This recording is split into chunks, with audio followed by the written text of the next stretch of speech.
Hello, I'm Tom. I've been with the group since 1982. I've done almost every part going. Tonight I am the talking programme because we have a very simple programme. So I'm introducing all the pieces. As David Frost used to say, hello, good evening and welcome. Nice to see you here for our Summer Sextet. Now you've seen from the programmes that they're a bit short on detail. So my job today is to help you out with that. Now, you'll have heard of the talking newspaper, yeah? Well, I'm the talking programme.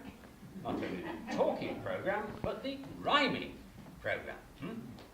So, first, we have a seaside tale.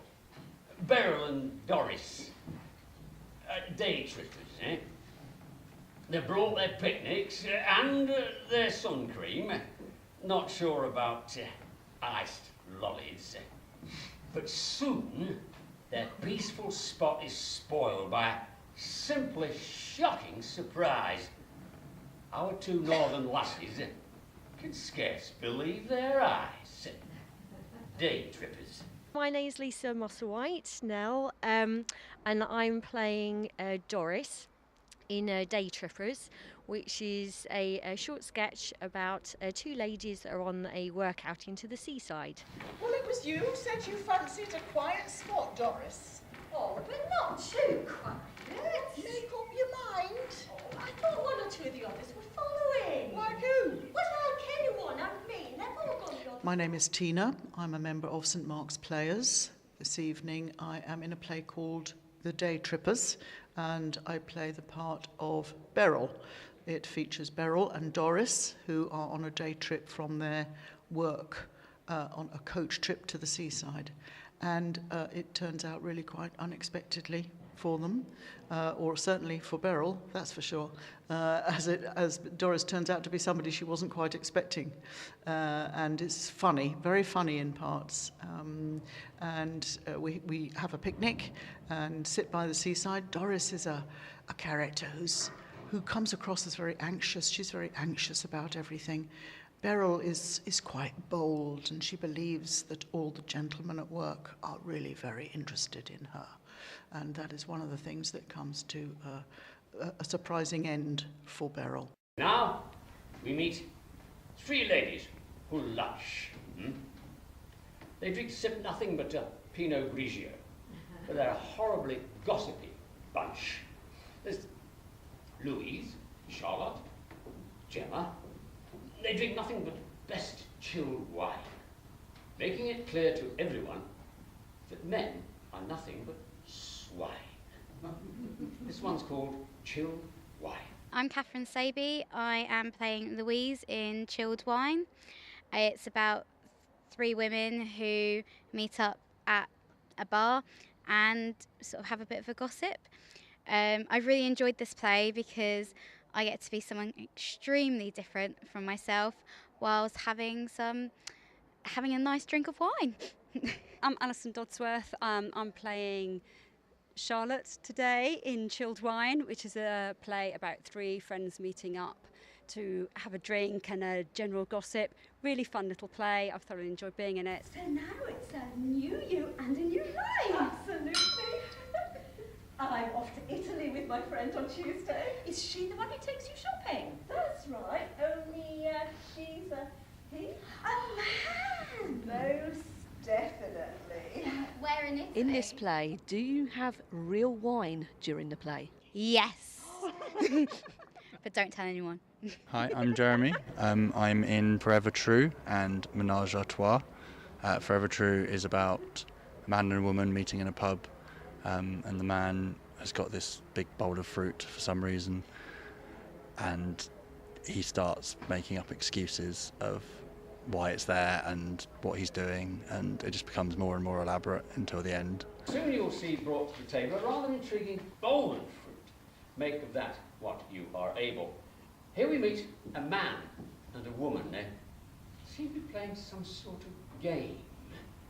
When the match is all over, will fruit ever seem the same? Forever True. Hi, I'm Alison Dodsworth. I'm doing my first ever time as directing this time, and I'm directing Forever True. I found it a lot more of a challenge than actually acting, but it's actually quite good because I'm a bit bossy, so I quite like telling people what to do. I can't help it. Yes, you can. I can't. I'm suffering from untruthicus impulsivus. I caught it in Ethiopia when I was... Oh, that's not true either, is it? No. So come on, say it like you say in the clinic. I'm Paul. I suffer from pseudologia fantastica. I'm a pathological liar. I'm Helen Baker and I'm the stage manager for St Mark's Players. I think the main issue we have here is actually just because our green room's on one side of the stage and it's quite difficult to get from one side of the stage to the other without making any noise, so sometimes I have to encourage my actors and actresses to keep their voices down a little, or tiptoe across the stage rather than clumping noisily. So yeah, sometimes we have to rearrange sets and things once we get it set up so that they can get on and off more easily. Generally, the main thing about it is that we all get together and have fun. Yeah, there's been 6 plays which you've been doing. Does that make it more challenging in terms of putting it all together? Actually, no. This has the advantage, often what we do what's called a box set, which is where the whole stage is enclosed and maybe has doors and things to come on and off, whereas with this one, because everybody's set in a different place, different location, then actually we insisted as a tech crew that they have to have a very simple set and just use suggestions, so table and chairs or deck chairs as you've seen, which actually makes it easier from my point of view. What's tricky is when I've got a big piece of furniture to get through a very small door or have a very quick change, but this time because we've got very limited set, it's been actually relatively straightforward. And has it all gone to plan? Nearly. I'm not going to tell you what the mistakes were. Hopefully you didn't notice them. There were a few. Occasionally it can be challenging for us. This time it's not too bad because we don't have too many light and sound cues, but occasionally if you have an actor who skips a couple of pages in the script or something, that can prove challenging, where you suddenly get me desperately saying to my husband on the cans, quick, you've got your sound cue and it's coming now. So, but luckily we haven't had any of that this time, so and hopefully you haven't noticed the odd My line name's that we Sarah skipped. Byrne. I'm part of St Mark's Players. I'm directing a play tonight which is called Menage à Trois, which is about 3 parachutists, a couple and their instructor. And again, that's another very funny play about how their situation unravels as well. There's lots of situations unravelling tonight. I think that's the theme. Use your imagination here. We take you up thousands of feet. Our intrepid trio parachutes back. You can almost feel their hearts beat. Our menage a trois are Tim, Jane, and Rex. I think they've done this before. Yes, they know the drill. They know what comes next. Let's join them in their free fall.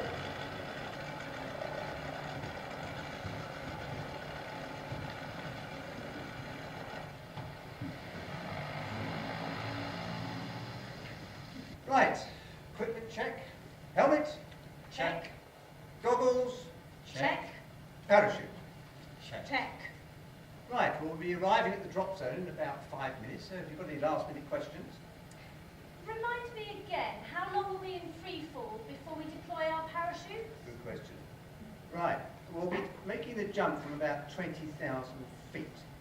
After we've left the plane, there'll be 2 minutes of free fall until we reach a height of about 5,000 feet. And at that point, you pull the ripcord to deploy the main. So yeah, I mean, I enjoy both performing and directing. Directing obviously is sort of very different. You have to perhaps help people maybe understand what their character is, what they're feeling, and I guess mostly directing is actually about encouraging people to do their very best. I think that's probably the best thing to say about directing. Hi, I'm Jeremy. I'm in Menage à Trois. Menage à Trois is 3 people going skydiving, but possibilities of affairs, and it all becomes quite intense towards the end. You know that hedge you've been on me to trim back? Yes! I trimmed it back. And I might have put the trimmings where Rex's parachute used to be. My name's Sarah Byrne. I'm part of St Mark's Players and I'm performing in a play called Joining the Club tonight, which is a play about a lady called Jenny, which is my part, and it's about her, I don't give too much away. At the start of the play, she basically takes a pregnancy test. and the rest of the play, shall we say, unravels from there. So it's very funny. It's a very good story. Look it up. Begins with C for copulation. Is this a joke? Does it sound like a joke? No. No, it's not a joke. You said you were pregnant. Yes. How? It's called sex, Tom. Do you remember it? Those 3 little stars on the year planner? Yes, we don't have sex, do we? Not proper sex. Not without taking precautions. Obviously, the precautions didn't work, did they? I'm Tom. I've been with the group since 1982. And they're finally letting me have a go in the last play called Brian's Got Talent, which is a bit of a play on words for Britain's Got Talent.